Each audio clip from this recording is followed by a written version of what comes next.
같이 기도하시겠습니다. 사랑과 은혜가 풍성하신 하나님 아버지, 죄 가운데 또 지옥 멸망 가운데 있었던 저희를 주님의 피로 우리의 모든 죄를 사하시고 또 우리를 구원하심 감사드립니다. 우리가 이 악한 때에 더욱 정신을 차리고 또 주의 일에 힘쓸 수 있도록 도와주시고 또 우리를 통해서 많은 분들이 구원함을 얻을 수 있도록 도와주시옵소서. 또 11월 15일부터 김현숙 목사님을 모시고 또 성경 강연회 합니다. 또 많은 분들이 참여하고 구원함을 얻을 수 있도록 도와주시고 또 우리가 더욱 두려움 없이 힘있게 복음을 전할 수 있도록 합력할 수 있도록 도와주시옵소서. 또 우리 삶 속에 여러 어려움과 병이 있습니다. 그 가운데 함께 해주시고 또 치유해 주시고 또 마음을 회복시켜 주셔서 주님을 위해서 더 힘있게 살아갈 수 있도록 도와주시옵소서. 오늘 교제의 시종 주님께 맡기며 예수님 이름으로 기도드렸습니다. 아멘. 에베소서 보시겠습니다. 주일에는 에베소서를 계속 배우고 있습니다. 에베소서 5장 15절 말씀 보시겠습니다. 에베소서 5장 15절 말씀 15절에서 17절까지 천천히 제가 읽겠습니다. 그런즉 너희가 어떻게 행할 것을 자세히 주의하여 지혜 없는 자 같이 말고 오직 지혜 있는 자 같이 하여 세월을 아끼라. 때가 악하니라. 그러므로 어리석은 자가 되지 말고 오직 주의 뜻이 무엇인가 이해하라. 지금 이제 에베소서 5장에서는 주님을 본받는 생활에 대해서 지금 말씀하고 계십니다. 그런데 행할 것이 세 가지 있다고 말씀하셔요.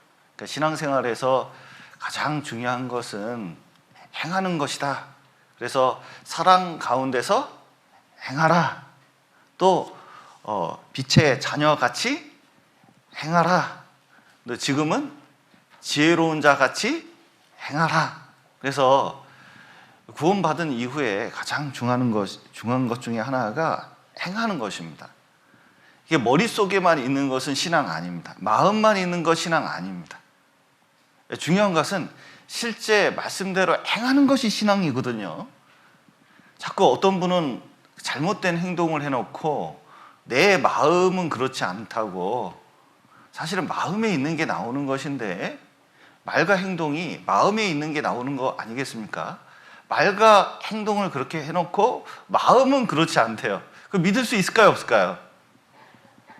그 믿기 힘들죠.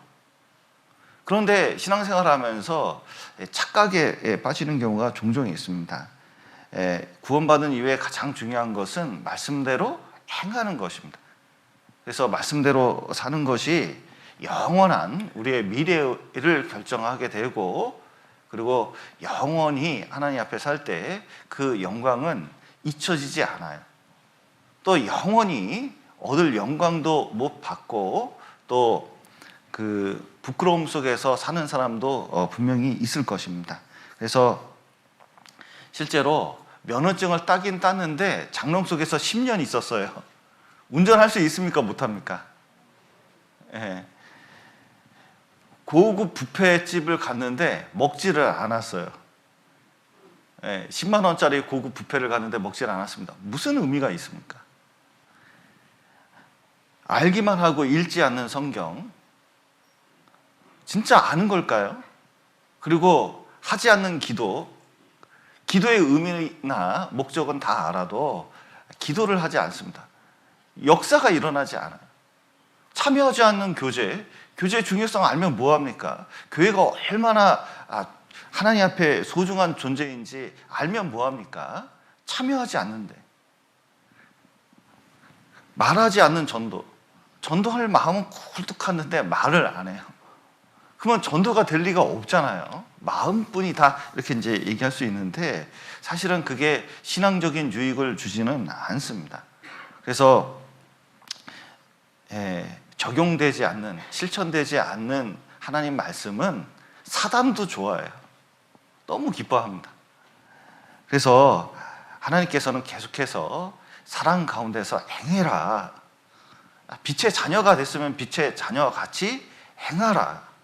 그리고 시대가 악하기 때문에 정말 지혜롭게 행하라. 이렇게 이제 계속 말씀을 하고 계십니다. 그래서 지금은 이렇게 지혜롭게 생활하는 것에 대해서 말씀하시면서 이렇게 말씀하셔요. 여기 15절 보시면 그런즉 너희가 어떻게 행할 것을 자세히 주의하여 지혜 없는 자 같이 말고 오직 지혜 있는 자 같이 하여. 자, 어떻게 행할 때 정말 자세히 주의해서 잘 자기 행동을 행하라고 말씀하셔요. 왜냐하면 우리가 살고 있는 곳이 세상이기 때문에 그렇습니다. 우리는 세상에 보내진 자예요. 예수님은 뭐라고 말씀하시면 이리 가운데 양이라 그랬어요. 이리 가운데, 익산을 얘기하는 게 아닙니다. 옛날에 이리시였죠. 여기서 이리는 늑대를 가리키죠. 아니, 늑대가 여러 마리 있는데 양 한 마리 갔어요. 견딜 수 있겠습니까? 없겠습니까? 견딜 수 없을 것 같은데 예수님은 그 가운데서도 하나님 역사를 이룰 수 있대요. 어떻게 하면? 뱀처럼 지혜로우면, 비둘기처럼 순결하면 분명히 그 속에서도 하나님께서 역사하셔서 이를 이룰 수 있다고 말씀하시거든요. 그렇기 때문에 이 세상 가운데서는 뱀처럼 지혜로울 필요가 있는 것이, 여러분, 함정이 많아요. 신앙생활 가운데 얼마나 함정이 많은지 모릅니다. 이게 구분이 잘 안 되는 것도 굉장히 많습니다. 내가 이 일을 해야 될지, 저 일을 해야 될지, 교회 일을 참석해야 될지, 안 해야 될지, 뭐 등등 여러 가지 갈림길이 생기는데 이게 겹치면 헷갈릴 때가 많아요. 그런데 이것이 진짜 어느 것이 나의 삶을 위해서 좋은 것이 주의 깊게 보지 않으면 잘못 빠져들었다가 자기 인생을 낭비하는 경우가 얼마나 많은지 몰라요. 또 자세히 주의할 필요가 있는 것이 유사품이 너무 많아요. 교회 가운데서도 이 신앙생활 가운데 이 말씀은 하나인데, 명확한데 2000년 동안 연구됐고 교리상 너무 명확해요. 그런데 가짜가 너무 많아요. 헷갈리게 하는 게 많아요. 사상이 우리 가운데 들어서 헷갈리게 하는 것도 많이 있습니다. 그렇기 때문에 자세히 살펴봐서 이게 진짜 맞는지 안 맞는지 정신을 못 차리면 자기도 훅 빠질 때가 많아요. 세상 유혹도 너무나 많이 있습니다. 그리고 성경 말씀도, 여러분, 성경 말씀은 이거 자세히 살펴봐야 깨달아질까요? 아니면은 대충 봐야 깨달아질까요? 어떤 분이 전화를 저한테 하셨습니다. 그래서 우리 교회는 아니고 다른 교회에서 저한테 전화를 했어요. 목사님, 아니, 목사님들은 성경 보면 그렇게 잘 깨달아지는 것 같다고. 근데 왜 나는 안 깨달아지냐고 이렇게 물어보시더라고요. 저 이거 깨달으려고 고생 많이 해요, 자매님. 이게 읽자마자 깨달아집니까? 생각을 해야 깨달아집니까? 연구를 해야 깨달아지는 거거든요. 이게 쉬운 게 아닙니다. 그러니까 자세히 성경 말씀도 자세히 들여다볼 필요가 있거든요. 그래서 신앙생활 속에서 세상 가운데 수많은 가짜가 있고 함정이 있고 또 우리를 위험에 빠뜨릴 것들도 있고 하나님의 말씀도 자세히 살펴보지 않으면 제대로 깨달을 수가 없기 때문에 자세히 봐야 돼요. 아브라함이 갈대아 우르 떠나서 가나안 땅 도착했습니다. 드디어 목적지에 도착했어요. 그런데 조금 어렵다고 남방길로 내려가다가 애굽까지 들어갔거든요. 근데 애굽까지 들어가는 건 아닌 건 알았는데 그걸 분별을 못했어요. 애굽까지 들어갔다가 나오면서 누구 데리고 왔죠? 이 순간에 이렇게 조용하시면 안 돼. 대답을 하셔야죠. 자, 아브라함이 애굽에 들어갔다가 나오면서 누굴 데리고 왔죠? 하갈 데리고 왔잖아요. 하갈 때문에 이스마엘 낳았잖아요. 이스마엘하고 이스라엘하고 지금 몇 천 년입니까? 약 4천 년 동안 내내 싸움해요. 지금까지. 그게 중동 분쟁의 원인이 된 거잖아요. 한 번 길을 잘못 들어갔다가 오랜 동안 이런 일이 벌어질지 어떻게 알았어요? 가나안 땅 들어가야 되는 시점입니다. 그런데 들어가면 고생할 것 같아요. 하나님 말씀 들어가라고 그러는데 이 분별이 안 되니까요. 대성통곡하는 바람에 이 40년 동안 광야 생활을 했거든요. 여러분, 자세히 주의해서 봐야 돼요. 큰 일을 할 때는 더 자세히 주의해서 봐야 돼요. 제가 이제 회사에서 일할 때 저희 회사가 플라스틱 공장입니다. 그래서 폴리에틸렌, 폴리프로필렌, 혹시 아시나 모르겠습니다. 이런 것을 이제 주로 다루는 공장이거든요. 근데 이제 이런 폴리프로필렌, 폴리에틸렌 이런 거 쓰면 되게 유식해 보이잖아요. 근데 이제 알갱이 자체는 쌀알 같아요. 무슨 연구원이라 그러면 무슨 이제 비커에다가 하얀 가운 입고 고상하게 싹 이런 줄 알아요. 알고 보면 그렇지 않습니다. 막 드라이버 벤치에 엄청난 기계를 다루고 막 그래요. 그런데 이제 이 폴리에틸렌이나 프로필렌 하면 이 쌀푸대처럼 이제 옮깁니다. 무슨 화학물 요만큼 움직이는 게 아니라 막 이따만큼 이제 가다가 쌀푸대 같이 옮겨 가지고 그래서 이제 여기 떡 방앗간 아시죠? 밀가루 집어넣으면 촉촉촉 공장하듯이 이제 플라스틱을 넣고 열을 가해서 떡 빼듯이 빼는 거예요. 굉장히 고급스러운 사람들은 고급스러운 일을 하는 것 같지만 떡 빼는 일 비슷한 거 하는 겁니다, 사실은. 그런데 이 플라스틱 기계에다 그걸 넣는데 자 보세요. 거기에 나사 하나 딱 들어가면은 난리 나요. 그 기계가 3억짜리거든요. 플라스틱이 들어가는 게 아니라 나사 들어가자 우당탕탕탕탕 그래요. 근데 제 같이 일하던 직원 하나가 세상에 들어갈 때 그걸 살펴봤어야 되는데 모르고 나사 하나 집어넣는 바람에 3억짜리 기계를 말아먹으셨어요. 그 일이 있은 다음에 나사 있는지 없는지 살펴볼까요? 안 살펴볼까요? 맨날 봐요. 맨날 봐. 그런데 신앙생활은 어떤 일 때문에 우당탕탕 해가지고 망가지는 걸 자신이 보면서도 그 일을 또 하는 사람이 얼마나 많은지 몰라요. 자세히 주의해서 봐야 돼요. 특별히 신앙생활에서는 누가 무슨 조언을 하더라도 잘 들어봐야 돼요. 잘 들어봐야 돼요. 왜냐하면 여기 열왕기 상 여기 붙잡으시고 에베소서 5장 붙잡으시고 열왕기 상 보시죠.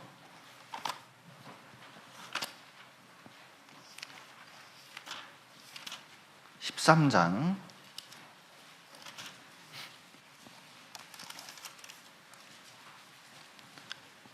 구약성경 536페이지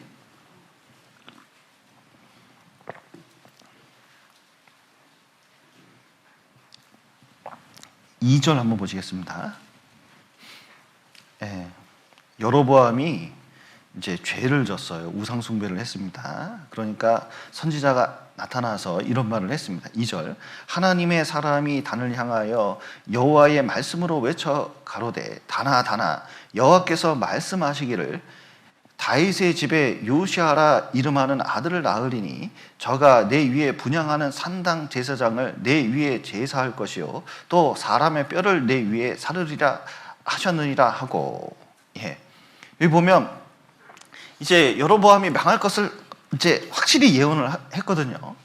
그리고 이 하나님의 사람이 가서 또 이렇게 이제 말씀을 전하러 어느 마을에 들어가는데 여호와의 말씀에 거기 가서 말씀 전하고 떡도 더 먹지 말고 물도 마시지 말고 그냥 나오라 그랬거든요. 그런데 17절 한번 보시죠. 17절 여기 15절부터 보시죠.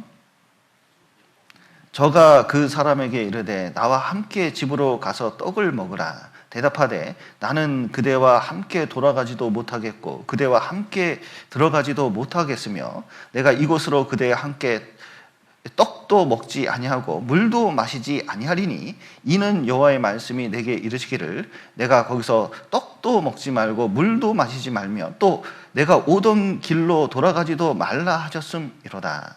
저가 그 사람에게 이르되 나도 그대와 같은 선지자라. 천사가 여호와의 말씀으로 내게 이르기를 그를 내 집으로 데리고 돌아와서 그에게 떡을 먹이고 물을 마시우라 하였느니라 하니 이는 그 사람을 속임이라. 아니 선지자가 가서 이제 말씀을 하나님의 저주의 말씀을 이제 선포하고 물도 마시지 말고 떡도 먹지 말고 뭐 길도 돌아보지 말고 그냥 돌아오라고 얘기했거든요. 그러면 갔다가 그냥 돌아와야 됩니까? 아니면은 거기서 볼일 보고 다 와야 됩니까? 빨리 돌아와야 되거든요. 그런데 늙은 선지자, 그러니까 자기보다 나이 많고 경험이 많은 선지자가 탁 나타나더니 아이고 무슨 소리냐고, 내가 어제 천사를 통해서 말씀을 들었는데 우리 집에 가가지고 떡도 먹이고 물도 마시고 얘기 좀 하라고 했다고. 그런데 거기 탁 들으면 지금 자기가 들은 말씀을 하고 이 사람이 하는 말하고 틀리잖아요. 그럼 무슨 생각을 해야 돼요? 그 무슨 생각을 해야 됩니까? 확실한 말씀이 있으면 구분을 해야 되는데 선지자는 다 똑같아 해가지고 들어가다가 결국은 죽거든요. 여러분, 누가 탁 얘기했을 때 하나님 말씀에 맞는지 안 맞는지 그것을 생각을 해보고 이 지혜롭게 구분하지 않으면 자기 인생을 망칠 수가 있어요. 그래서 성경에서 지혜가 얼마나 중요한지 성경에 보면 잠언 성경이 지혜에 관한 겁니다. 어떤 지혜냐면 성경에서 말하는 지혜는 두 가지가 있어요. 세상 지혜와 하나님의 지혜가 있습니다. 세상 지혜의 특징은 뭐냐면, 자, 세상 휴게소 한번 가보신 적 있나요? 고속도로 휴게소 이렇게 가보신 적 있습니까? 전 책을 좋아해가지고 이게 책부터 딱 봅니다. 그러면 휴게소에서 제일 많은 책이 뭔지 아세요? 처세술. 어떨 때 어떻게 말해야 되는지 처세술에 관한 내용이 얼마나 많은지 몰라요. 그런데 성경에 그리스도인의 처세술이 나와 있습니다. 그게 어디냐면 잠언이에요. 그런데 세상 처세술하고 그리스도인의 처세술하고는 완전히 달라요. 완전히 다릅니다. 여기 야고보서에서 그것을 설명하고 있는데 야고보서 한번 보시죠.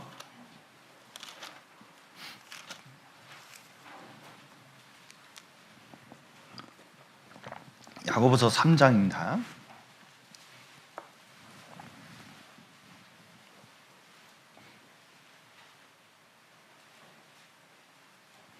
15절 야고보서 구약 신약성경 374페이지 야고보서 3장 15절부터 제가 읽겠습니다. 이러한 지혜는 위로부터 내려온 것이 아니요 세상적이요 정욕적이요 마귀적이니 시기와 다툼이 있는 곳에는 요란과 모든 악한 일이 있음이니라. 오직 위로부터 난 지혜는 첫째 성결하고 다음에 화평하고 관용하고 양순하며 긍휼과 선한 열매가 가득하고 편벽과 거짓이 없나니 화평케 하는 자들은 화평으로 심어 의의 열매를 거두느니라. 세상 지혜는 어떠냐면 마귀적이고 시기와 다툼이 있고 뭔가 문제가 계속 생겨요. 왜냐하면 자 보세요. 세상 사람들이 머리가 팍팍 돌아갈 때가 언제죠? 여러분 회사 다니시나요? 이제 동네 사람들 머리가 팍팍 돌아갈 때가, 세상 사람들이 머리가 확팍 돌아갈 때가 언제죠? 자기 이익 취할 때, 싸울 때. 법적 문제 들어가 보세요. 안 쓰던 머리 그때 다 써요. 그리고 이게 이익을 취한다 그럴 때요, 어떻게 하면 이걸 내 걸 만든다 그러면요, 안 쓰던 머리 다 씁니다. 공부할 때 쓰는 게 아니라 그때 다 써버려요.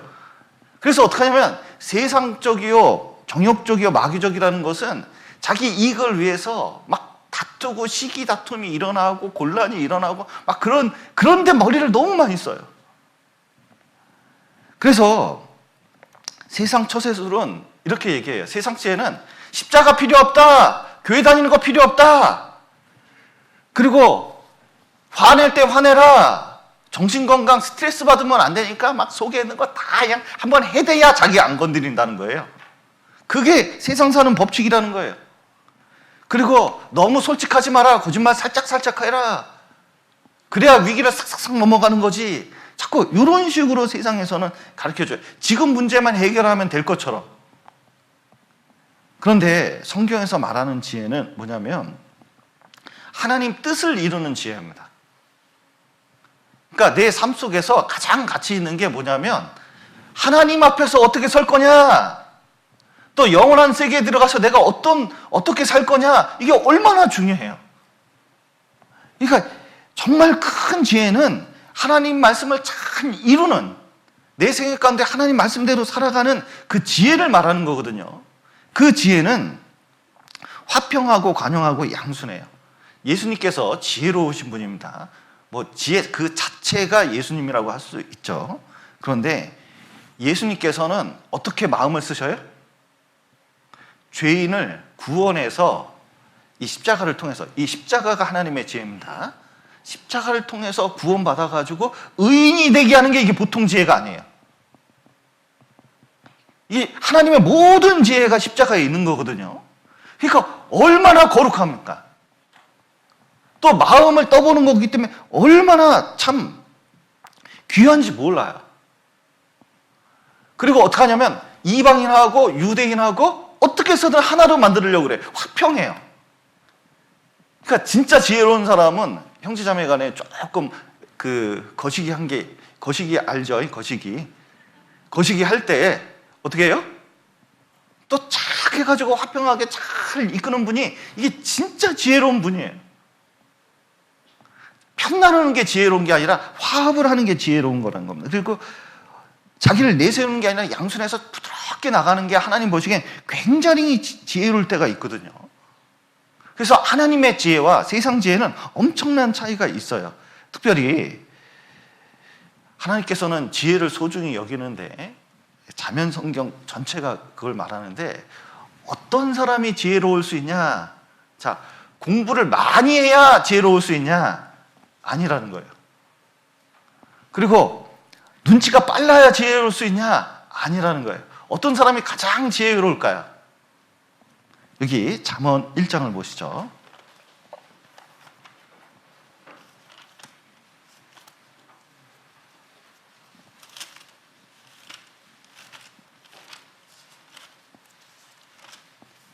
잠언 1장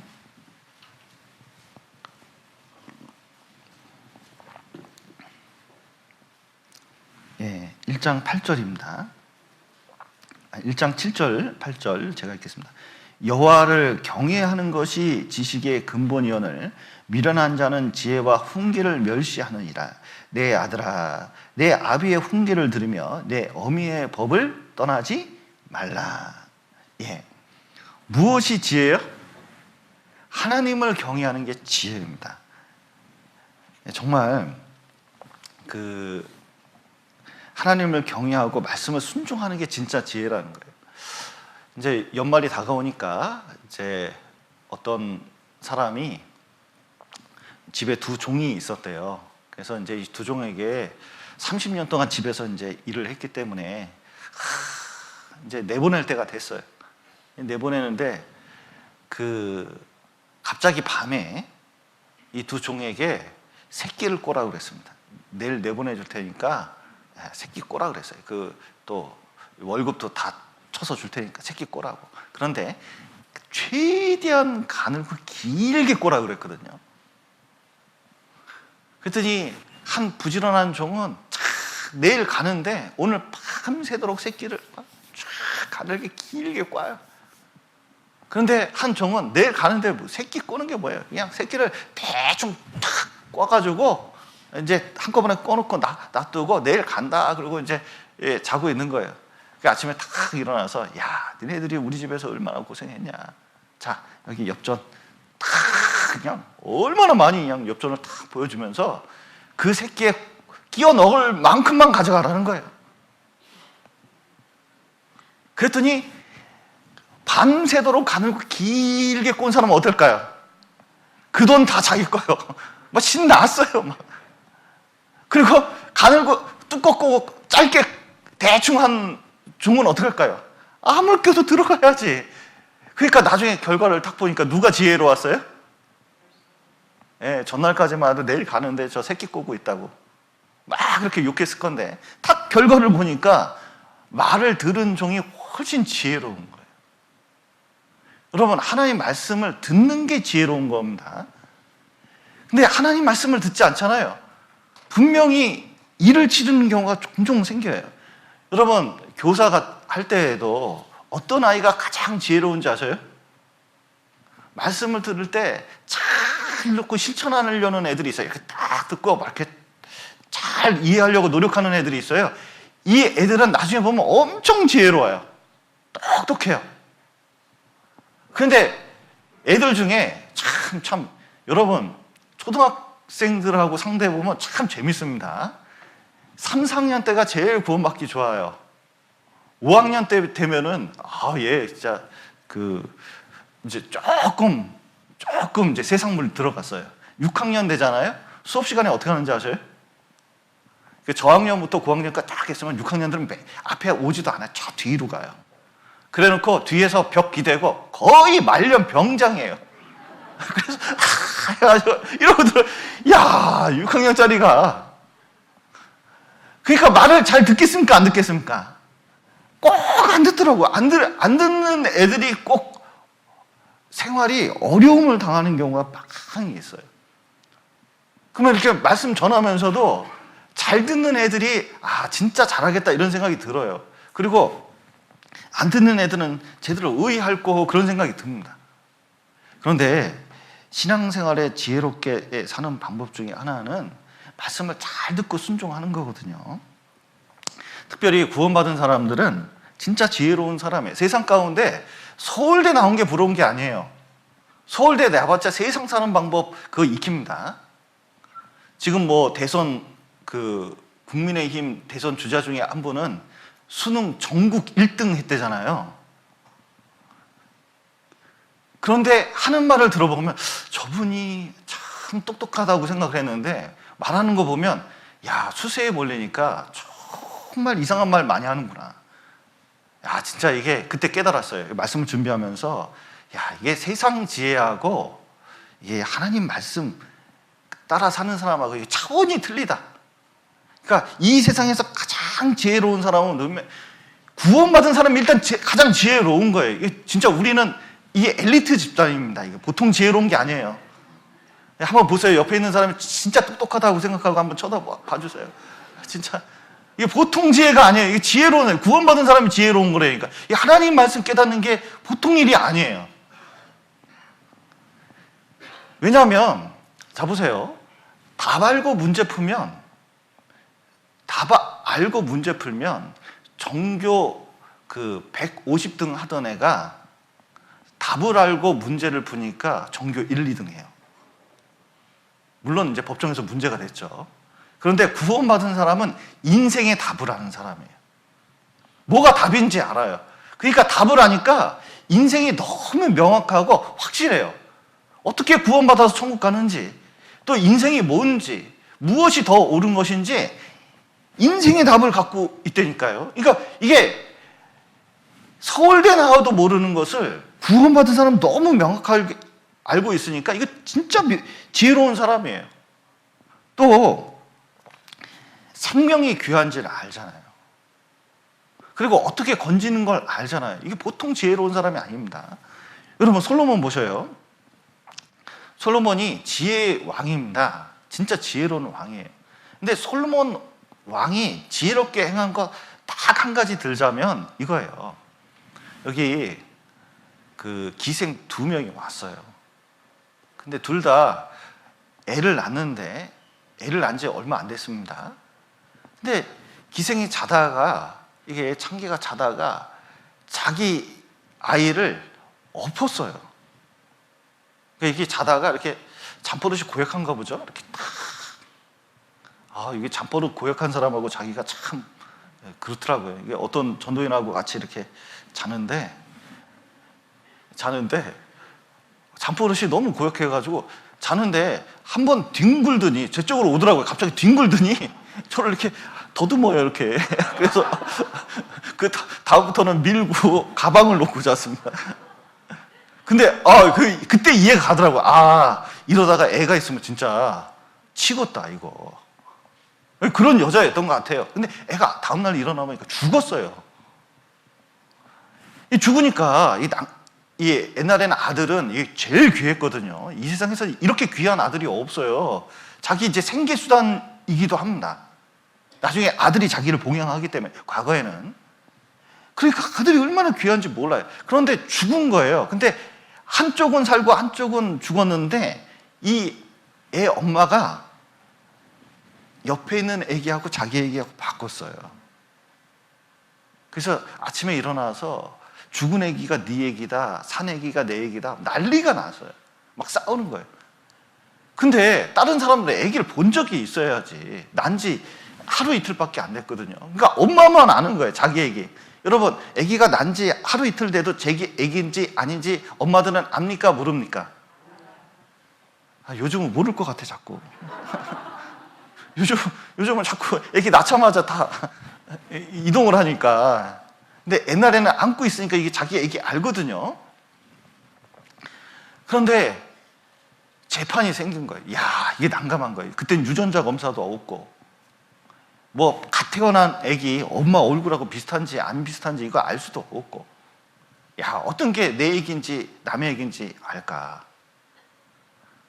남들은 도저히 방법이 없다고 생각하는데 솔로몬이 그러면 누구 엄마인지 모르니까 반반씩 나눠서 주라 그러잖아요. 자, 아기를 반으로 나누면 아기는 삽니까 죽습니까? 죽거든요. 근데 진짜 엄마는 어떻게 했어요? 아기가 죽으면 안 되니까 차라리 주라고 하면서 막 눈물 펑펑 우는 거예요. 근데 옆에 진짜 엄마가 아닌 사람은 어떻게 해요? 반 나눠가지고 저 아기도 내 아기도 되지 말게 하려고. 솔로몬이 뭐래요? 진짜 엄마는 저 우는 여자다, 저 주라. 사람들이 다 놀라고 솔로몬 지혜에 감탄하고 있어요. 왜요? 생명을 건졌기 때문에.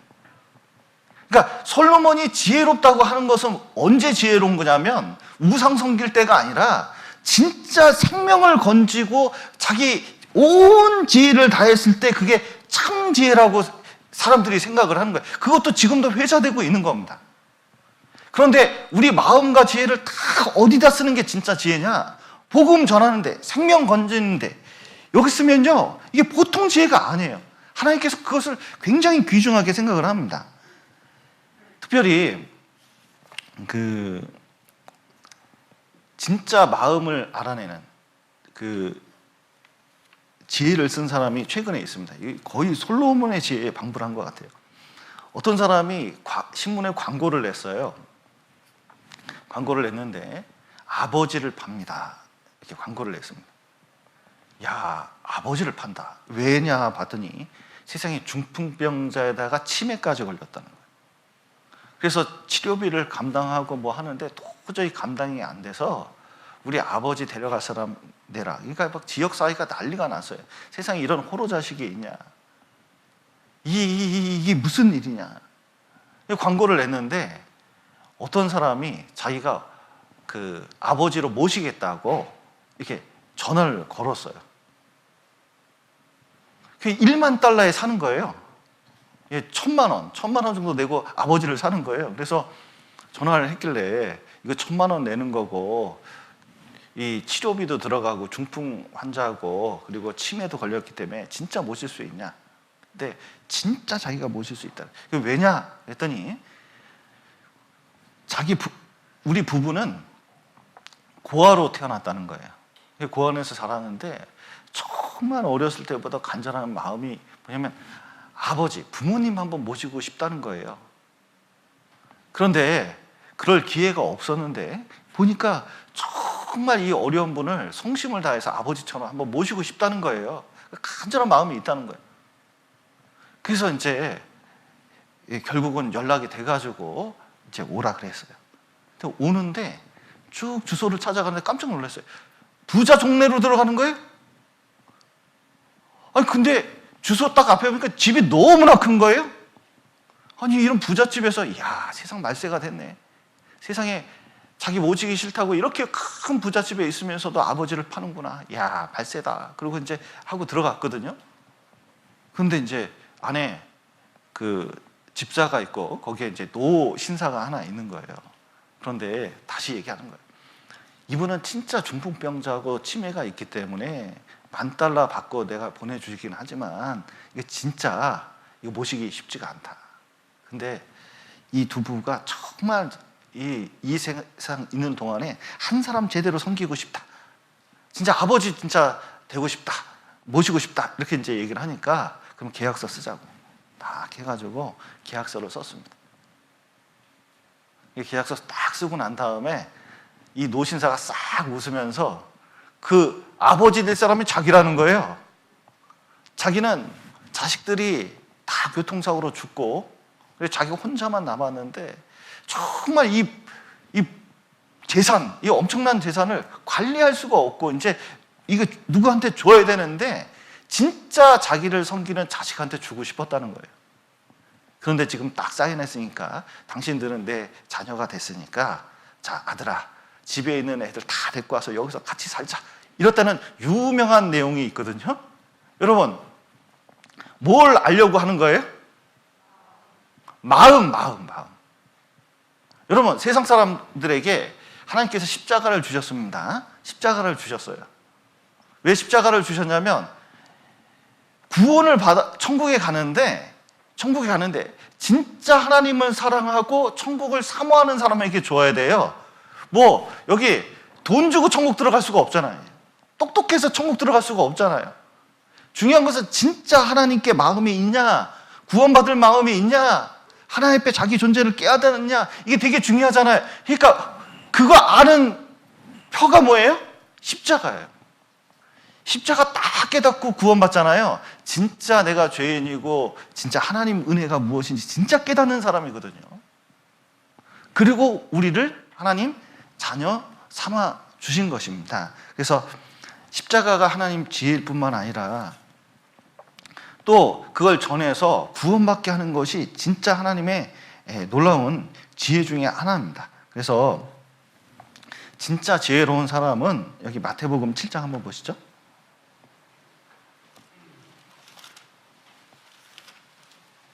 7장 24절.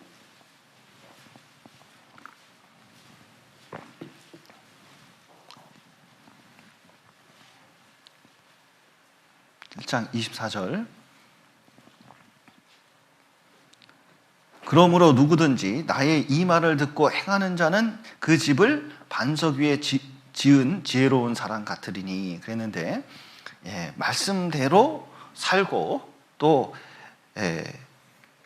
주님과 함께 동행하는 사람이 지혜로운 사람입니다. 그래서 그 잠언 성경에 보면 지혜로운 자와 동행하면 지혜를 얻고 미련한 자와 사귀면 해를 받느니라 라는 말씀이 있는데 구원받은 사람 무리 가운데서 말씀을 배우고 또 주님이 빛이 되시잖아요. 빛 가운데 거하려고 그러고 어둠, 세상 가운데 거하지 않고 이 가운데 있으려고 계속 노력하는 사람이 진짜로 지혜로운 사람입니다.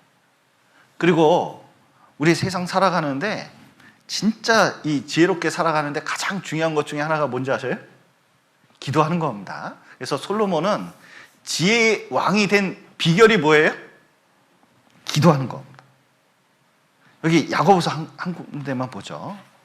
제가 시간이 없어가지고 야고보서 1장을 보시겠습니다. 1장 5절. 너희 중에 누구든지 지혜가 부족하거든 모든 사람에게 후히 주시고 꾸짖지 아니하시는 하나님께 구하라. 그리하면 주시리라. 정말 그 다윗이 전쟁하러 가는데 블리스타하고 싸우는데 지금 나가서 싸우리까 기도하니까 가라! 그래서 이겼어요.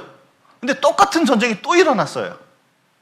그러면 똑같으니까 당연히 하나님이 똑같이 하겠지 생각을 했는데 다윗은 그러지 않았습니다. 다윗은 하나님께 또 물었어요. 이번엔 나가지 말고 뽕나무 숲에서 이 소리가 날 때 그때 움직여서 뒤를 쳐라. 그랬더니 또 이겼어요. 그러니까 매번 기도할 때마다 하나님께서 응답을 주신 거거든요. 여러분 기도 이렇게 하면 하나님께서 음성을 들려줍니까? 음성을 들려주지 않습니까? 잘 안 들리시죠? 뭔가 이게 들려야 될 텐데. 그런데 하나님 뜻에 맞춰 보셔요.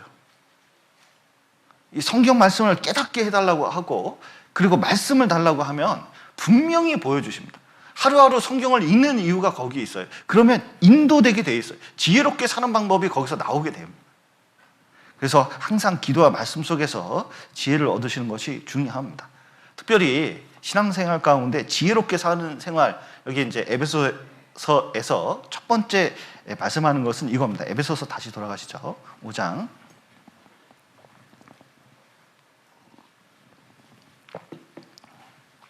16절입니다. 지혜롭게 사는 첫 번째 비결 중에 하나가 같이 읽어보겠습니다. 세월을 아끼라 때가 악하니라. 하나님 앞에 가장 지혜롭게 사는 비결 중에 하나가 구체적인 방법 중에 하나가 시간을 아끼는 거예요. 세월을 아끼는 겁니다. 어떤 사람이 이게 상인이 있으면 어떤 사람이 지혜로운 상인일까요?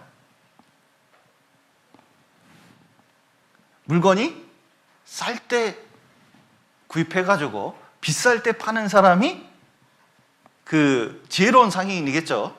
비쌀 때 사서 쌀 때 팔면 이것은 망하는 상인 아니겠습니까? 그러니까 이걸 잘 이거 하나 분별하기가 얼마나 어려운지 몰라요. 그런데 지혜롭게 살려고 하는 이 상인은 그렇게 할 겁니다. 지혜로운 농부는 어떻게 하죠?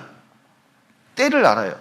밭 갈 때인지 또 씨 뿌릴 때인지 또 이게 수확할 때인지 이걸 알아야 되잖아요. 이거 모르면 어떻게 되죠?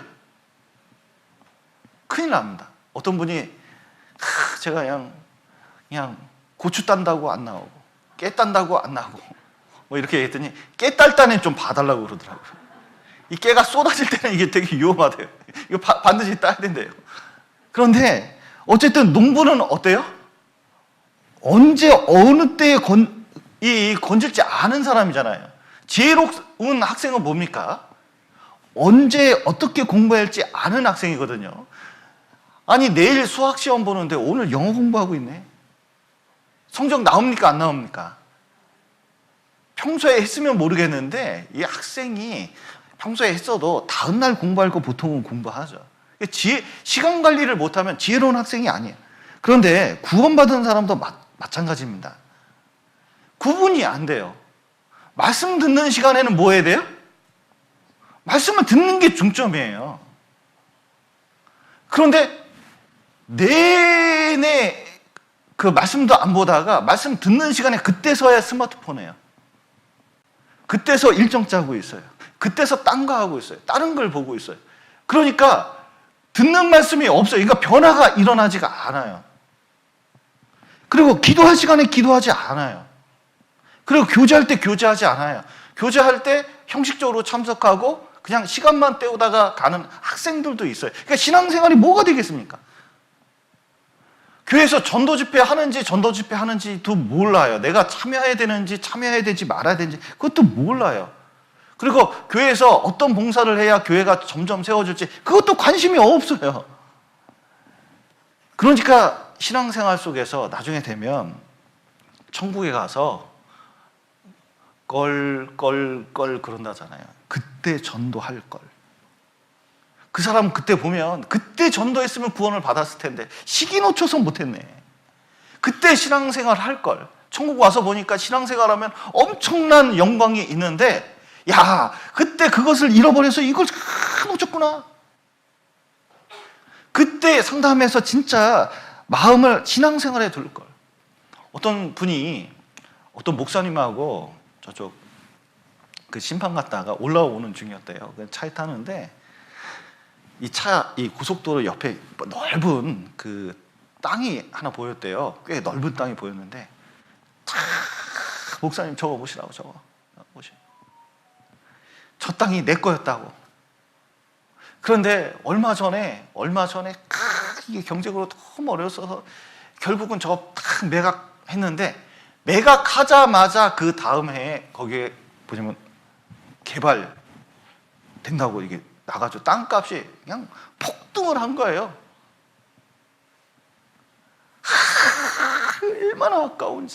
얼마나 아까운지. 그런데 천국 가면 어떻게 할까요? 그때 10월 31일 주일날 그 말씀 들을 걸. 그때 교제할 걸. 그때 전도할 걸. 준비할 걸. 그런 생각이 얼마나 많은지 몰라요. 왜냐하면 땅 잃은 거 정도가 아니에요. 진짜 큰 영광을 얻을 수 있는 기회를 놓친 것을 정말 안타까워할 겁니다. 우리가 잘 알고 있는 이솝우화 있잖아요. 개미하고 배짱이가 있었답니다. 그런데 배짱이는요, 여름에 노래하는 걸 좋아해가지고 막 바이올린 치면서 노래했대요. 근데 개미는 뻘뻘 흘리면서 막 이고 다니면서 일을 그렇게 많이 했다는 거 아닙니까? 이 배짱이가 놀렸대잖아요. 에이, 저 일충이들 맨날 일만 하냐? 그런데 개미가 한마디 했대요. 우리는 겨울을 대비하는 거야. 겨울이 올 거야. 너도 준비해. 그랬더니 배짱이가 그래도 노래하면서 흥청망청만. 나는 막판에 준비하면 돼. 막판에 한 번에 끝낼 거야. 막 하면서 이제 노래하면서 살고 막 즐겁게 살았답니다. 그런데 어느 날 갑자기 찬바람이 불더니 슉 하는데, 찬바람이 불기 시작하니까 곡식 심을 수 있습니까? 없습니까? 심을 수도 없고 일할 수도 없고 거둘 것도 없는 거예요. 그러니까 나중에 찬바람이 불어와가지고 개미들은 집에 들어가서 알콩달콩 난로 피면서 음식 먹으면서 유쾌하게 노래 부르고 있는데, 배짱이는 너무 골골하면서 찬바람 맞으면서 죽을 것 같으면서 이 개미집의 문을 뚝뚝뚝 두들겼대잖아요. 여러분은 문 열어줍니까? 문 안 열어줍니까? 이 배짱이. 열처녀 비유에 보면 등불을 준비했어야 되는데, 이 구원을 준비해야 되는 겁니다. 성령을 준비했어야 되는데, 신앙생활을 했어야 되는데 등불을 이렇게 들고서요 준비를 안 한 거예요. 신랑이 온다. 이 등불을 가진 사람들은 들어갔습니다. 다섯 처녀는 그 준비하고 늦게 문 두들긴 거예요. 열어주소서. 열어줍니까? 안 열어줍니까? 한 번 굳게 닫힌 문은 열리지 않습니다. 천국 문은 그래요. 우리는 잘못하면 인생을 지금 배짱이처럼 살 수 있는 기가 막힌 시대에 살고 있어요. 놀 게 너무 많아요. 놀 게 너무 많습니다. 왜냐하면 채널이요, 저희 애 때는 MBC, KBS 두 개만 있었습니다. 근데 지금 채널이 몇 개인지 몰라요. 라면도요, 삼양라면, 농심라면 끝이. 근데 라면이 너무 많아요. 그리고요, 야, 전국 전도인 돼가지고 전국 돌아다닐 때 그렇게 이렇게 가봐도 그렇게 대단한 곳이 없었습니다. 요즘은요, 가는 곳마다 너무 잘 해놨어요. 갈 곳이 너무 많아요. 세계에서 카페 제일 좋은 곳은 다 어디에 있는지 아세요? 우리나라. 그러니까 갈 데가 너무 많은 거예요. 그러니까 그리스도인 마음을 빼앗길 게 너무 많아요. 세상에 자전거 동호회 얼마나 많은지 아세요? 자전거 동호회, 테니스 동호회, 뭔 동호회부터 시작해서 온갖 재밌는 걸 다 만들어 놓고 우리 시간 다 이 빼앗아 가려고 그러는 거예요. 여러분, 구원받은 사람은 시간을 관리를 해야 됩니다. 시간을 아껴야 돼요. 왜냐하면 구원받은 사람의 시간은 이걸 전도하잖아요. 신앙생활을 하잖아요. 영원한 생명하고 연결되어 있기 때문에 그렇습니다. 한 사람이 그것 때문에 구원받을 수가 있어요. 여러분, 하나님 보실 때 이 세상에서 제일 중요한 사람이 누군지 아셔요? 그 구원받은 사람. 미국 대통령도 아니고 한국 대통령도 아니에요. 왜냐면 그 일국가, 우리나라 대통령은 우리나라 사람들에게 영향력을 미칩니다. 그러나 그것도 이 세상뿐인 거예요. 그러나 우리는 시간을 주님을 위해서 잘 쓰잖아요. 그러면요, 그것을 통해서 구원을 받는 사람이 있어요. 근데 내가 복음을 위해서 사용하지 않잖아요. 구원을 못 받아요. 여러분 잘 생각해 보십시오. 내 주변 사람이 왜 구원을 못 받습니까? 내가 구원받은 이유는 뭡니까? 내가 구원받은 이유는 어떤 사람이 나를 위해서 시간을 썼기 때문에 그렇잖아요. 그런데 다른 사람도 구원받으려면 내가 그 사람들을 위해서 시간을 써야 구원을 받는 거예요. 시간은 곧 생명이고 그들의 영원한 생명과 연결되어 있다는 것을 생각해야 돼요. 그러니까 우리의 시간은 보통 시간이 아니에요. 완전히 영원한 시간하고 연결되는 시간이기 때문에 이걸 잘 관리해야 돼요. 그리고 시간이 돈보다 귀한 겁니다. 여러분, 돈이 귀합니까? 시간이 귀합니까? 네, 돈도 범사에 유용합니다. 이 돈하고 시간하고 어떤 게 더 귀하냐? 여러분, 돈은 벌 수도 있어요. 이 돈은 모을 수도 있잖아요. 그런데 시간은 모을 수가 없어요. 단지 쓰기만 해야 돼요. 놀라운 것은 이게 우리 같은 경우에는 영혼하고 연결되어 있기 때문에 보통 중요한 게 아니에요. 솔로몬도 부귀, 영광, 지혜를 다 가졌습니다. 솔로몬이 안 가진 게 없어요. 심지어 처첩이 10명이래. 1000명이나 되잖아요. 이게 보통. 저는 진짜 솔로몬이 머리가 진짜 비상할 것 같아요. 1000명의 이름을 다 외웠다는 거 아니에요. 그런데 그 좋은 머리를 가지고 있어도 솔로몬이 가지지 못한 거 딱 하나 있어요. 뭘 못 가졌어요? 수명을 못 가졌습니다. 일찍 죽었거든요. 솔로몬도 진짜 오래 살길 원했지만 오래 살 수가 없었어요. 수명은 단축됐어요. 정주영 회장 보셔요. 10년만 더 살 수 있다면 재산의 절반이라도 주겠다고 뉴스에 나오는 거 처음 봤습니다. 어떤 사람의 유언이 뉴스에 나오더라고요. 근데 10년을 연장해 줄 수 있습니까? 없습니까? 없어요. 그러니까 정주영 회장의 절반이나 되는 줄 수 있는 그 시간을 누가 갖고 있냐면 여러분이 가지고 있는 거예요. 여러분은 10년 더 사시겠죠?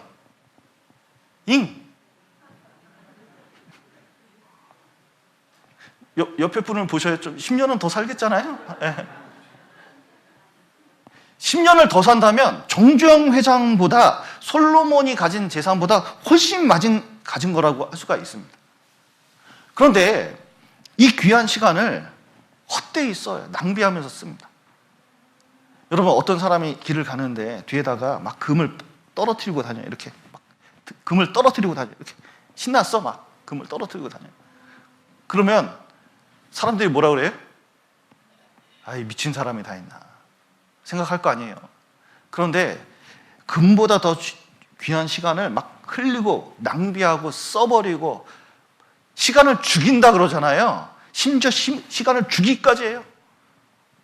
자기 시간을. 사실은 그 시간은 자기 생명과 같은 거였는데, 그리고 그것을 통해서 많은 역사가 일어난 시간을 그걸 버리는 거예요. 여러분, 이 세상에서 가장 비싼 금 이름이 뭔지 아셔요?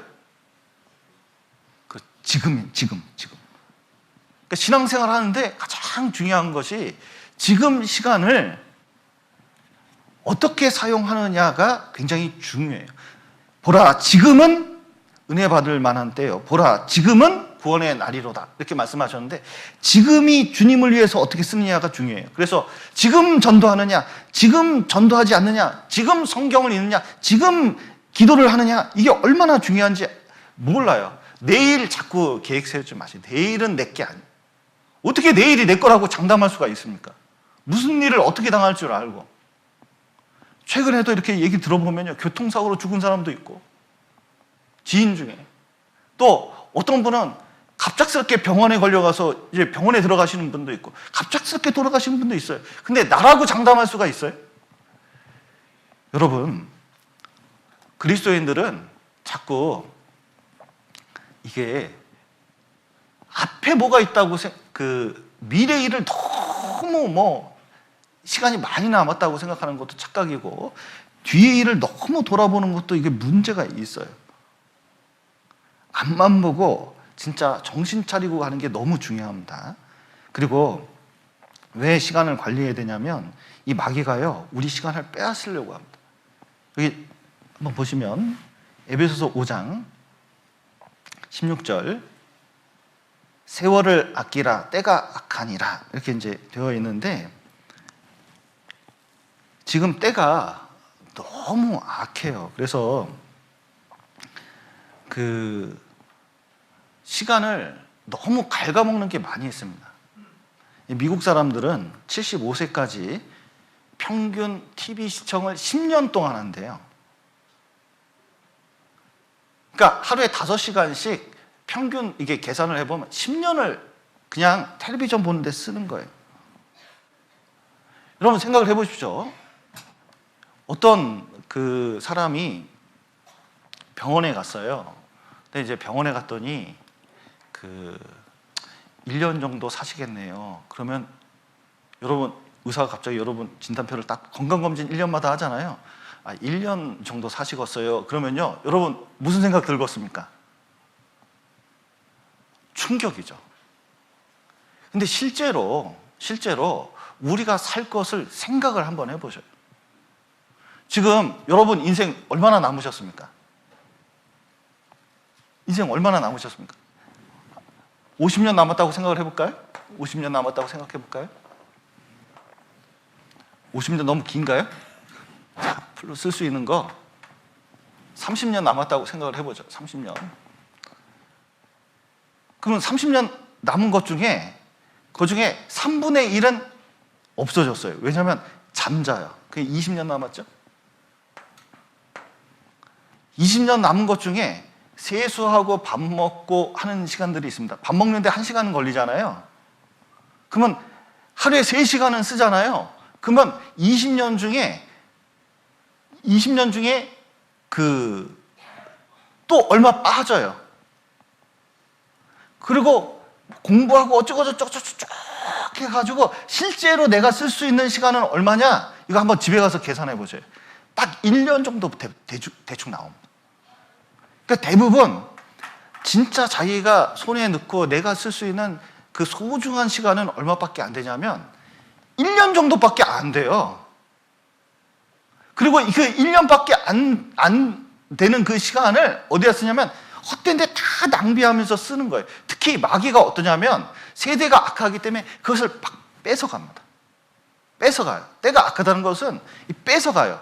시간을 아끼라 그랬는데 영어 성경에 보니까 redeeming the time 돼 있더라고요. redeem 이게 뭔지 아셔요? 구속하다 그런 뜻이에요. 구속이 무슨 뜻이에요? 잡혀간다 이런 뜻이 아니라 죄값을 치르고 산다는 거예요. 어떤 납치범이 아이를 데려갔습니다. 그 돈 얼마를 요구했어요. 그럼 돈 주고 애를 데리고 오는 듯이 시간을 건져내라, 구속해라, 구원해라, 값주고 사라 그런 뜻이에요. 왜냐하면 그걸 자꾸 빼앗기 때문에. 놀라운 것은 비버리 힐즈에 있는 수많은 인터넷 기업가들이 스마트폰을 통해 가지고 우리 시간을 뺏는 법을 연구한대. 심리학자까지 동원해서. 유튜브라는 것이 있는데 광고 몇 초예요? 5초 딱 합니다. 그리고 건너뛰기. 그러면요 이 뇌가 벌써 거기에 딱 반응해가지고 광고 뛰기 누르면서 그걸 안 볼 수가 없대요. 그러니까 완전히 연결돼서 한번 딱 5초, 자기는 5초밖에 시간 안 된다 그랬는데 5초가 얼마 돼요? 5분이 되고. 근데 5분 하면 갈증이 생기잖아요. 5분으로 집중력 딱 사용하게 안 돼요. 보통 10분 이상, 10분 정도 집중력이 좋다 그러거든요. 딱 사용해. 그러면 딱 하면 공허감이 있어요. 또 보고 또 보고 또 보고 또 보고 또 보고 또 보고. TV도 마찬가지. 또 보고 또 보고 드라마. 우리나라 드라마는 지금 큰일 났어요. 이 K 드라마 그래가지고 지금 세계에 다 퍼졌대요. 그래가지고 우리나라 드라마의 이 특징이 있잖아요. 결정적일 때 끝나는 거. 이 결정적일 때 딱 끝나면 그 다음 봐야 돼, 안 봐야 돼요? 봐야 돼요. 그런데 지금 오징어 게임인가가 막 유행을 하는데 그 특징이 뭐냐면 외국 드라마는 길게 본대요. 이게 한 번에 다 나와도 길게 본대요. 근데 우리나라 드라마는 반패해서 본대요. 끊을 수가 없대요. 이게 끊을 수가 없다는 거예요. 이게 사람들이 어떻게 하면 몰입해가지고 못 나오게 만드는 것을 얼마나 연구하는지 몰라요. 그러니까 우리 시간을 어떻게 해요? 뺏어요. 막 뺏어. 못하게 막 뺏어요. 그런데 하나님께서는 그거 건져내야 된다. 그거 알고 보면 정말 귀한 시간이고 다른 사람 생명하고 연결되어 있기 때문에 그거 건져내라. 값주고 세라. 어떤 거 하나를 희생시켜서라도 그걸 반드시 건져내라. 주님께 한번 그 시간을 써봐라. 투자해봐라. 시간을 만들어봐라. 저 어렸을 때 이런 노래가 유행했습니다. 모모는 철부지, 모모는 무지개, 뭐 그런 노래가 있었어요. 들어봤나요? 물론 제가 노래를 못하긴 합니다. 근데 이제 그런 노래가 있었는데 그 모모가 등장하는 그 시간 도둑 이야기가 있어요. 시간 도둑하고 모모하고 싸우는 이야기가 있거든요. 그런데 이 시간 도둑이 시간을 계속 빼앗아 가는데 그것을 지키려고 노력하는 소설 중에 하나가 모모라는 게 있습니다. 한번 읽어보셔요. 아이들도 꼭 읽어봐야 될 소설 중에 하나입니다. 그런데 우리도 시간을 잘 사용할 필요가 있습니다. 그래서 마귀가 쓰는 수법 중에 하나가 시간을 겹치게 합니다. 시간을 겹치게 해요. 그리고 시간 관리 잘 못하는 사람들의 특징이 약속을 2개 잡아요. 그러면 시간이 겹치니까 여러분 하나는 어떻게 돼요? 약속을 못 지켜야 돼요. 그럼 약속을 못 지키는 사람은 어떻게 돼요? 신뢰할 수 없는 사람이 되는 거예요. 신뢰할 수 없는, 스스로도 그런 일을 당한 사람은 자기가 어떻게 돼요? 믿을 수 없는 사람이 돼요. 그럼 자존감이 훅 떨어져요. 그러면 신앙생활도 제대로 할 수가 있느냐? 신앙생활도 제대로 안 돼요. 대인관계가 좋아지느냐? 시간 관리 못하는 사람이 대인관계 좋을 리가 없어요. 그래서 여러분 시간을 잘 관리해가지고 건강할 때 주님을 위해서 쓰고 건강할 때 말씀을 듣고 구원을 받고 건강할 때 전도하는 게 이게 지혜로운 사람입니다. 또 우리가 이 시간 관리를 해야 되는 이유 중에 하나가 이 남은 시간이 얼마 안 돼요. 여기 한번 보시죠. 욥기 9장을 한번 보겠습니다.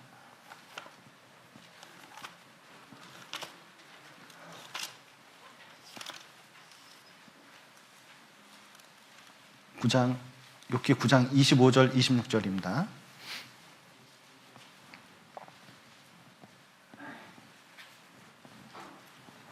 (9장) 25절 26절.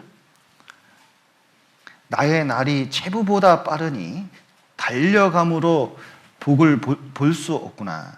그 지나가는 것을 빠른 배 같고 움찔 것에 날아내리는 독수리와도 같구나. 예. 여러분 시간이 얼마나 빨리 가냐면 체부가 뭐냐면 이게 우체국 배달원이거든요. 야, 이게 사무실에 딱 있으면요, 뭐가 웅 소리가 나요. 샤 옵니다. 그러면 탁 집어넣고 웅 하고 가요. 얼마나 빠른지 몰라요. 체부예요, 체부. 독수리 이게 먹이 움킬 때 보셨어요? 확 내려오는데, 야, 순식간이에요. 근데 우리 시간도 빨리 간다는 겁니다. 그런데 이 시간을 정말 잘 사용할수록 간절한 마음이 들어야 돼요. 28세에 도스토예프스키, 유명한 문학가잖아요. 이 사람이 어떤 밀란의 사회주의 혁명에 연루돼가지고 이게 잡혔어요. 그래서 사형 판결을 당했습니다. 사형대에서 이제 총살 당하는데, 묶여가지고 총살 당하는데, 앞에 총하고 이제 기다리고 있는 거예요. 그런데 5분 주겠다고 했거든요. 5분 뒤에 죽는 거예요. 5분이란 딱 얘기를 듣고 이 5분을 쓰기 시작하는데 내 인생이 5분 남았다고 생각하니까요, 2분을 자기 정리하는 데 썼습니다. 내가 이렇게 잘못 살았구나. 2분은 유언 남기는 데 썼습니다. 1분은 내가 이렇게 살다가 죽는구나. 1분을 둘러보다가 죽는 걸로 생각을 했대요. 그런데 1분 남겨놓고 황제가 사람 보내서 야, 사형을 멈춰라. 그래놓고 살아났어요. 그리고 수용소에 이제 갇히게 됐는데 10년 동안 수용소에 갇히면서 진짜 그 5분을 기억하면서 마지막 순간까지 진짜 이게 짜내듯이 살았대요. 왜냐면 시간이라는 게 너무 귀중한지 그때 뼈저리게 느꼈기 때문에 그렇습니다. 자, 구원받은 우리는 시간을 어떻게 관리할 건가? 먼저는 시간 관리할 때 제일 중요한 게 목표입니다. 목표. 여기 잠깐 슬라이드를 잠깐 보시면, 자, 여기 형제들아, 나는 아직 내가 잡은 줄로 여기지 아니하고 오직 한 일, 즉 뒤에 있는 것은 잊어버리고 앞에 있는 것을 잡으려고 푯대를 향하여 그리스도 예수 안에 있는 하나님의 위에서 부르신 부름의 상을 위하여 쫓아가노라. 이 빌립보서에 이렇게 말씀하시거든요. 여기 오직 한 일 그랬는데 한 가지 일이에요. 그 한 가지 일이 뭐냐면 먼저 그의 나라와 그의 일을 구하라는 거거든요. 그러니까 우선순위를 두고 목표를 두는데 푯대를 향해요 그랬잖아요. 목표를 제대로 세우지 않으면 신앙생활 하기가 쉽지가 않습니다. 여기 보시면, 자, 여기 이제 돌멩이가 있는데 여기 큰 돌이 있고 작은 돌과 모래가 있고 물이 있어요. 그런데 작은 돌을 먼저 넣고 모래를 먼저 넣고 그 다음에 큰 돌을 넣으려면 큰 돌이 들어갈까요? 안 들어갈까요? 안 들어가. 근데 큰 돌을 집어넣고 그 작은 돌을 넣고 모래를 넣고 물을 넣으면 다 들어갈까요? 안 들어갈까요? 다 들어가요. 결국 무슨 뜻이냐면, 자 보세요. 큰 일, 중요한 일이 있습니다. 모래나 물처럼 거의 쓸모없는 일들도 있어요.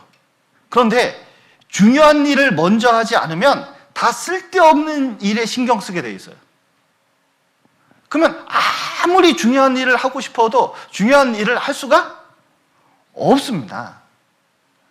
그렇기 때문에 신앙생활 할 때 가장 중요한 게 신앙생활의 목표가 무엇인지 정확하게 알라는 거예요.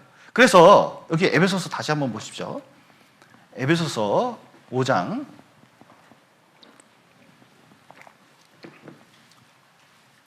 17절 한번 보시겠습니다. 17절. 그러므로 어리석은 자가 되지 말고 오직 주의 뜻이 무엇인가 이해하라. 예. 여러분, 내 삶 속에 주의 뜻, 그게 돌덩어리입니다. 그리고 그게 인생의 목표예요. 여러분, 우리는 아이들한테 물어봅니다. 너 인생의 목표가 뭐니? 이렇게 물어봐요. 너 나중에 뭐 될래? 이렇게 물어보잖아요. 근데 놀라운 것은 어떤 인간이 만들어낸 인생의 목표보다도 가장 큰 인생의 목표를 누가 만들어주셨어요? 하나님이 만들어주셨습니다. 그거보다 높은 게 있을 수가 없어요. 아무리 공부를 해도, 아무리 돈을 벌어도 인생의 끝에 가서 하나님을 만나게 되는데 진짜 중요한 게 무엇인지 하나님께서 미리 알려주셨어요. 목표를 알려주신 거예요. 그렇기 때문에 인생 가운데서 내 시간을 쓰는데 중요한 목표를 이룰 수 있도록 어떻게 해야 돼요? 시간 계획을 짜야 돼요. 자, 보십시오. 제가 대학생이라고 하죠. 아니, 이제 고등학생이라고 하죠. 그러면 좀 있으면 수능이 있어요. 자기가 원하는 대학이 있습니다. 나는 정말 예를 들어서 그 서울대 무슨 과 들어가서 난 로봇을 꼭 만들고 싶어. 전자공학과 들어가서 꼭 만들고 싶어. 그러면은 계획을 세워야 됩니까? 계획을 세우지 말아야 됩니까? 계획을 세우고 연구를 해야 되잖아요. 그리고 공부 일정이 있어요. 공부 일정이 쭉 있으면 자기가 그에 해당되는 공부를 해야 됩니까? 하지 말아야 됩니까? 해야 되잖아요. 그런데 신앙생활 가운데서 정말 신앙의 목표가 있나? 하나님이 뜻한 바가 있는데 그 뜻한 바대로 내가 신앙의 목표가 무엇인지 구체적으로 정할 필요가 있어요. 신앙의 목표가 없고 되는 대로, 교회에서 정한 대로 그냥 모임에 참석하는 정도로 하잖아요. 그러면요, 정말 엉뚱한 방향으로 가고 있는 경우가 있습니다. 왜냐하면 그냥 되는 대로 달리기만 하거든요. 여러분 보십시오. 달리기를 하는데 그냥 되는 대로, 저기 꼬린점이 저기 있는데 되는 대로 달리기 하는 거예요. 막 달려요. 달리기만 열심히 하는 겁니다. 그러면 운동장 한 바퀴 돌아도 성공합니까? 성공하지 못합니까? 꼬린점에 들어가지 못하면 탈락이에요. 엉뚱한 대로 달리면 그렇습니다. 여러분, 대마 어떻습니까? 바울 사도가 그렇게 같이 있다가 달리기를 어떻게 달렸냐면 엉뚱한 데 세상으로 갑자기 달렸어요. 결국은 대마는 손해봤습니다. 가장 불행한 사람 중에 하나예요.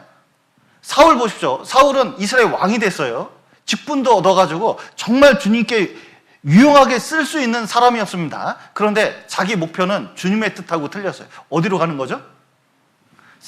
남들이 나 우러러보는 거. 나 진짜 이스라엘 왕 돼가지고 권력 잡는 게, 인기를 얻는 게 그게 목표였습니다. 방향이 엉뚱하니까 하나님이 쓸 수가 없는 거예요. 결국 자살로 마감했잖아요. 그런데 신앙 안에서 목표를 가져보십시오. 이게 열정이라는 단어가 있거든요. 열심이라는 단어가 있습니다. 헬라어 원어를 보면 하나님 안에서라는 뜻이에요. 하나님 안에서 진정한 목표가 있잖아요. 그러면요, 힘이 생깁니다. 저는 광주교회 다닐 때 구역장님, 저희 구역에 구역장님 한 분이 딱 찾아오더니 목사님 그러더라고요. 예? 그랬더니 저요, 요번에 우리 구역에 있는 남편, 구원 안 받은 남편 있잖아요. 4명. 내가 올해 다 전도해버리겠습니다. 그러더라고요. 야, 그 말 듣고요, 전도인인 내가 믿지를 못하겠더라고요. 어떻게 구원받지 않는 남편을 4명이나 전도할까? 목회하면서 내가 쉽지는 않을 텐데. 근데 목표를 딱 세우니까요, 삼겹살부터 사기 시작하더니 가가지고 맨날 꼬먹더라고요. 맨날 꼬먹더니 결국은 4명까지는 아닌데 3명이 구원을 받았어요. 야, 나 그분 보니까 진짜 존경심이 막 올라오더라고요. 전도인보다 100배 낫다고. 진짜 자기가 딱 목표를 세우고 전도하려고 하니까 쫙 전도가 되는 거예요. 어떤 분은 성경 읽기가 목표예요.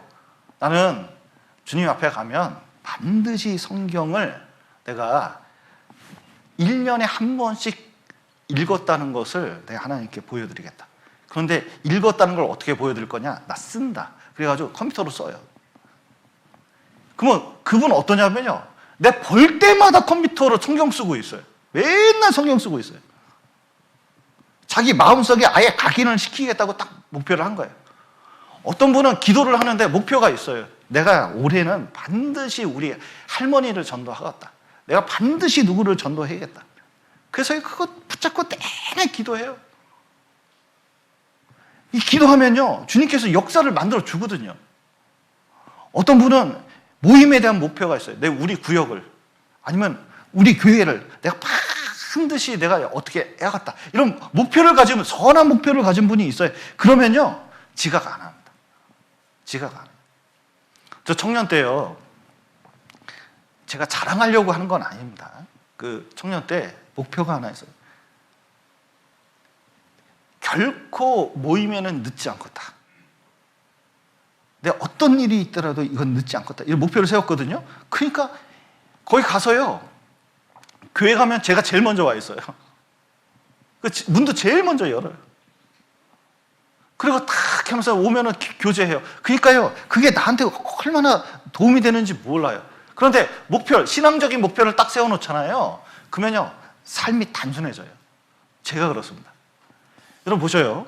제가 지금 나의 목표가 로마서, 에베소서, 그리고 신약성경을 자세히 설교하는 게 제 인생의 목표예요. 지금 주님 갈 때까지 전도인으로서 다른 건 몰라도 성경 말씀을 전하러 왔으니까 이거 한번 전해보자. 근데 제일 중요한 에베소서, 로마서, 요한복음은 진짜 이게 필생의 사업 중에 하나다. 내가 이게 반드시 설교 다 하고 간다니. 이게 목표를 세웠어요.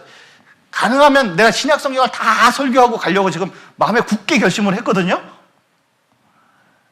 그러니까 주일만 되면 자, 그 목표를 세우지 않았을 때는 어떠냐면 주일날 뭐 설교하지? 모임 때 뭐 설교하지? 그러니까 목표를 정하지 않으면 맨날 갈등해요. 맨날 갈등을 언제까지 하는지 월요일부터 금요일까지 합니다. 그런데 어떤 문제가 딱 발생해가지고 교회에서 발생해서 내가 이걸 이번에 설교를 좀 해서 해야겠다 이렇게 마음을 먹어요. 그런데 세상에 주일날 말씀하려고 하는데 금요일날 해결돼 버렸어요. 그러면 설교해야 됩니까? 설교하지 말아야 됩니까? 설교하면 더 문제돼요, 이거. 그러니까 내가 어느 날 깨달았어요. 그 자꾸 흘러가는 대로 하지 말고 목표를 세우자, 목표. 그러니까 정말 나에게 얼마나 유익이 되는지 몰라요. 전도인으로서 정말 유익이 됩니다. 여러분, 신앙적인 목표를 세우고 하려고 그러면 나중에 점점 그에 조금이라도 더 가까워지는 것을 느낄 수가 있어요. 신앙적인 목표를 세우십시오. 그리고 우선순위를 신앙에 두셔요. 여러분, 가정생활도 있고 그리고 직장생활도 있고 여러 가지 바쁜 일정들이 있습니다. 그런데 예수님께서는 정말 바쁜 분이었어요. 눈코 뜰 새가 없어요. 잠도 제대로 못 주무셨어요. 눈만 뜨면 사람들이 몰려와가지고 말씀 가르쳐달라, 병 고쳐달라, 얼마나 많은 사람이 몰려왔는지 몰라요. 그런데 그 바쁜 와중에도 예수님은 뭐부터 하셨죠? 일어나시면 사람은 물리고 먼저 새벽에 일어나서 기도부터 하셨어요. 주님과 교제부터 하신 거예요. 우선순위를 하나님께 두셨다는 것을 분명히 알 수가 있습니다. 여러분, 일과 시간에 아침에 일어나서 8분을 하루 계획을 세우는 거예요. 그러면 최소한 그 8분이 1시간 이득이라고 계산이 나왔습니다. 정말 하나님께 투자하는 시간이 없어지는 게 아니라 실제로 시간을 건져내는 데 쓰여진다는 것을 많이 볼 수가 있어요. 그런데 계획을 세울 때, 잠깐 보시죠. 계획을 세울 때 이렇게 하는 겁니다. 보시면 그 옛날에 계획표 만든 것들인데, 자, 옛날에 유명한 계획표입니다. 이렇게 여러분 다이어리 가지고 계셔요? 그 교회 다이어리 있잖아요. 다이어리. 그 좀 말씀을 드리면 여러분 스마트폰이 있는데 진짜로 성경 묵상하고 뭐 하는 것은 여러분 스마트폰이 빠를까요? 그 연필 들고 글 쓰는 게 빠를까요? 생각이. 어떤 게 더 빠를 것 같습니까? 확실히 연필이 빨라요. 펜이 빠릅니다. 펜에다가 노트에다가 작업하는 게 얼마나 좋은지 몰라요. 그러니까 교회 올 때 가능하면 뭐 들고 오는 게 좋아요? 펜하고 이 노트하고 그리고 이 쓰는 거를 연습하는 게 되게 중요해요. 그리고 그래야 치매도 안 걸리는 치매. 근데 자기 일정 관리하는데 이 다이어리 사용하는 건 진짜 생명과 같은 거예요. 참 걱정인 것은 우리가 다이어리를 요즘 잘 안 써요. 핸드폰으로 쓰지. 이제 잘 핸드폰을 사용하면 좋은데 실제로 쓰는 걸 연습하는 게 여러분에게 유익할 겁니다.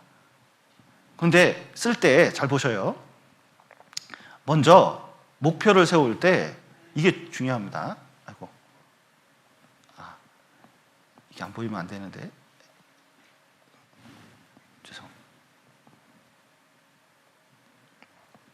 여기 보시죠. 여기 보시면 그 역할과 목표 그랬는데 일정을 세울 때 중요한 것은 자 보십시오.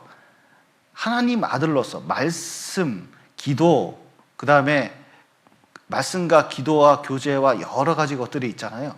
이걸 뭘 할지 생각을 해야 돼요. 그 목표를 세워야 돼요. 내가 집에서 어떤 일을 하겠다. 내 교회에서 어떤 역할을 하겠다. 내가 그래서 최소한 말씀에 대해서는 1년에 얼마나 읽겠다. 어떻게 묵상을 하겠다. 기도에 대해서는 어떻게 하겠다. 이런 목표들을 좀 세워야 돼요. 그래서 내가 1년 동안 어떻게 할지를 목표를 세우지 않으면 1년 후딱 지납니다. 그리고 자, 이제 학교에서 아니면 직장에서 교회에서 가정에서 어떤 걸 하겠다. 뭐 이제 남편 같으면 그래도 내가 일주일에 2번 정도는 설거지는 해야지. 뭐 이런 식의 이제 생각들 있잖아요. 네, 그래서 점수를 따야지 한다든지, 그리고 뭐 그런 식으로 교제를 한다든지, 이렇게 자꾸 목표를 세워두는 게 중요해요. 그 다음에 월화수목금토일이 있습니다. 그러면 시간을 그걸 끼워 넣는 겁니다. 끼워 넣어야 돼요. 약속을 잡아놔야 됩니다. 그래서 여기 보시면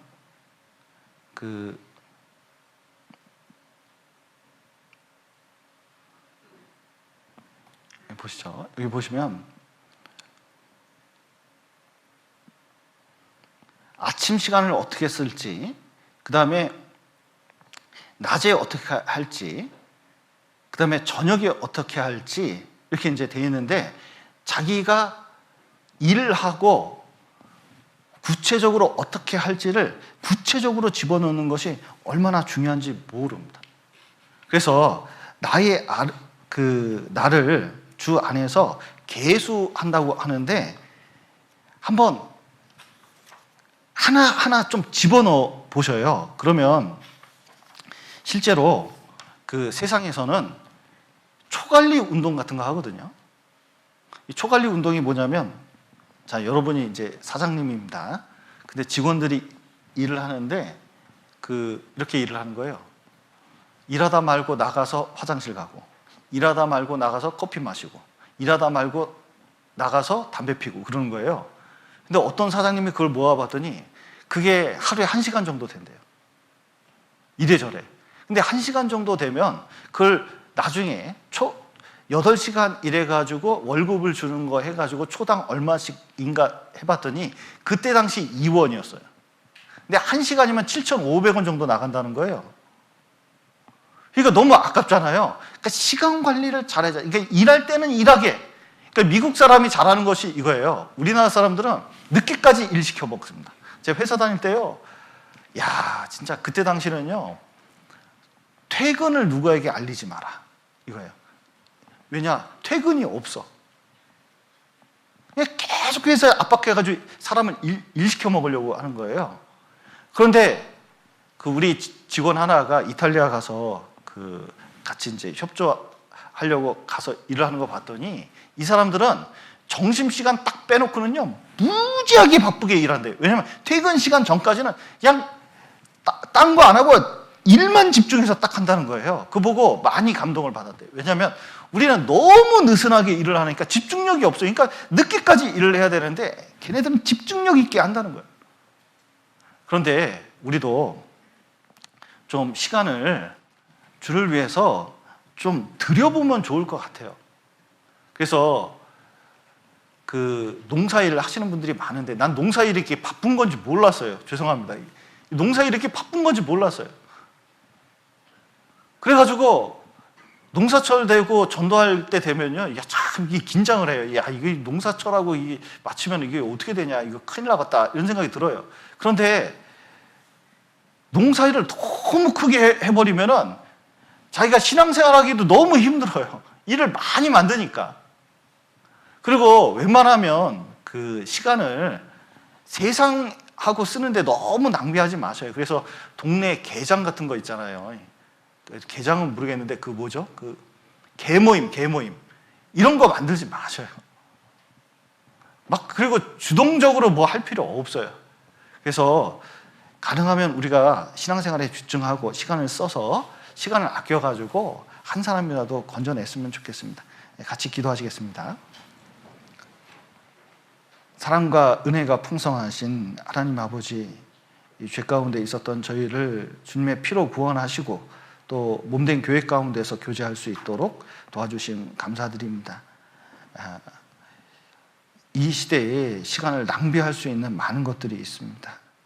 그 가운데서 우리가 더욱 지혜롭게 시간을 사용할 수 있도록 도와주시고, 또 우리 주변에 있는 사람들을 시간을 투자해서 그들을 건져낼 수 있도록 도와주시옵소서. 오늘 귀한 시간 허락하신 감사드리며 예수님 이름으로 기도드렸습니다.